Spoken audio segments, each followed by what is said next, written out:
सांप और नेवले को जानी दुश्मन कहा जाता है, लेकिन क्या आपने कभी ये जानने की कोशिश की है कि आखिर इनके बीच दुश्मनी की असली वजह क्या है? अक्सर जब दो लोग आपस में लड़ते तो उन्हें ताना दिया जाता है कि वो सांप और नेवले की तरह लड़ रहे हैं। किस्से कहानियों में भी या फिर आम जिंदगी में भी अक्सर सांप और नेवले की फाइट देखी जाती है। लेकिन क्या आपने आज तक ये जानने की कोशिश की है कि इन दोनों के बीच ऐसी कट्टर दुश्मनी का क्या कारण है? नहीं ना। तो सांप और नेवले की लड़ाई के वीडियो सामने आते हैं, लोग इन्हें बेहद रोमांच के साथ देखते हैं, लेकिन किसी को इनके बीच की दुश्मनी का मुख्य कारण पता ही नहीं होता है। तो आइए चलिए जानते हैं इनकी बीच की दुश्मनी का कारण। लेकिन जानने से पहले एक आपसे छोटी सी रिक्वेस्ट है, कृपया हमारे चैनल इंटरनल नॉलेज फैक्ट को सब्सक्राइब करें और बेल आइकन जरूर प्रेस करें ताकि आने वाली अगली इन्फॉर्मेटिव वीडियो मिले आपको सबसे पहले। सांप और नेवले के बीच की लड़ाई में कभी सांप बाजी मार जाता है तो कभी नेवला। हालांकि ज्यादातर नेवला ही सांप को या तो मार डालता है या फिर घायल कर देता है, लेकिन जीत नेवले की ही होती है। दोनों जानी दुश्मन हैं और एक दूसरे के खून के प्यासे भी। सांप और नेवला एक दूसरे को सीधी नज़र देखना पसंद नहीं करते। इसकी वजह तो आज हम आपको बताने जा रहे हैं। साथ में यह भी क्लियर करेंगे कि क्या वाकई नेवले की बॉडी पर सांप के जहर का असर नहीं होता है। सांप और नेवले की दुश्मनी केवल संघर्ष नहीं है, बल्कि इसके पीछे गहरे प्राकृतिक, जैविक और व्यवहारिक कारण छिपे हुए हैं। यह शत्रुता प्राकृतिक पारिस्थितिक तंत्र के संतुलन का हिस्सा है। ऐसा इसलिए कि नेवला सांप को मारता है ताकि वो खुद जिंदा रह सके, और सांप नेवला को मारना चाहता है ताकि सांप जिंदा रह सके। मूल रूप से दोनों को जीवित रहने के लिए एक दूसरे की मारने की आवश्यकता है। इसलिए वे एक दूसरे से घृणा करते हैं और एक दूसरे के जान के दुश्मन हैं।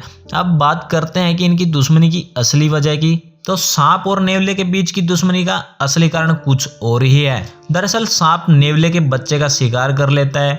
उसे नेवले के बच्चे भोजन के तौर पर काफी अच्छे लगते हैं। अपने बच्चे को बचाने के लिए नेवला सांप से भिड़ जाता है। इसी वजह से दोनों के बीच दुश्मनी चलती रहती है। नेवला बहुत तेज होता है और अपनी चपलता की वजह से सांप के विषैले हमले को आसानी से चकमा दे सकता है। जब सांप हमला करता है तो नेवला बिजली की गति से पीछे हट जाता है और तुरंत पलटकर वार करता है। आमतौर पर कहा जाता है कि भारत में पाए जाने वाले भूरे नेवले सांप के जहर से बचे रहते हैं, लेकिन ये सच नहीं है। हाँ, नेवलों पर जहर का असर काफी समय बाद करता है। इस वजह से लड़ाई के वक्त सांप को लहूलुहान कर नेवला बचा नजर तो आता है, लेकिन थोड़ी देर बाद ज्यादातर मामलों में उसकी मौत हो जाती है। साथ ही सांप से ज्यादा फुर्तीला होने की वजह से भी नेवले को इसका फायदा मिलता है। वो अपनी फुर्ती से सांप के डंक से बचा रह जाता है। नेवले के दांत बेहद तेज होते हैं जो एक ही बार में सांप के सिर को कुचल सकते हैं। इसके अलावा इसके जबड़े बहुत मजबूत होते हैं, जिससे यह सांप को आसानी से पकड़ सकता है और उसे मार सकता है। अब बात करते हैं कि जहर के नेवले की बॉडी के अंदर होने वाले असर की।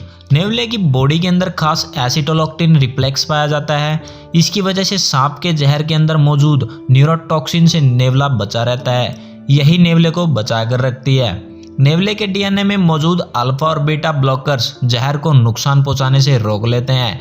इस वजह से अगर सांप नेवले को काट भी लेता है तो उसकी अधिकतर जान बच जाती है।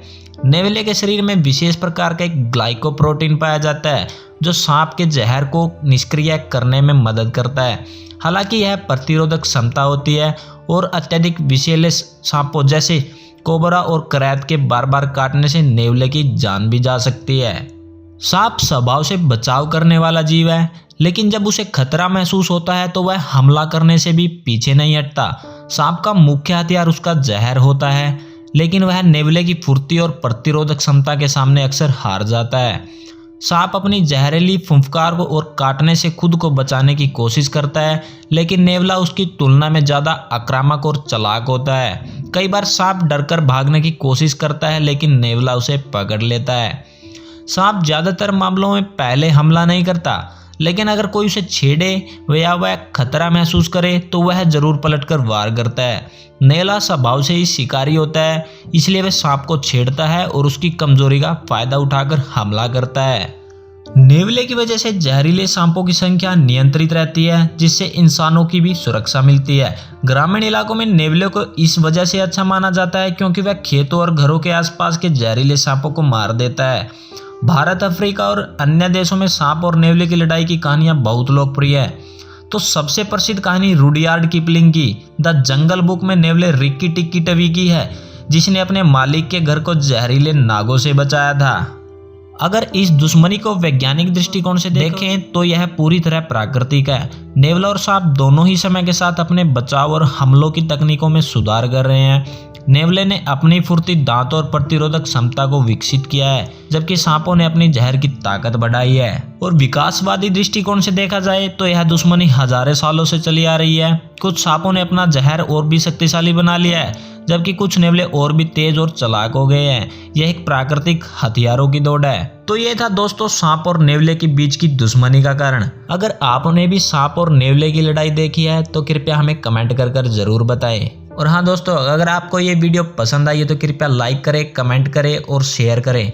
तो मिलते हैं दोस्तों अपनी नेक्स्ट इन्फॉर्मेटिव वीडियोस में। तो तब तक के लिए धन्यवाद।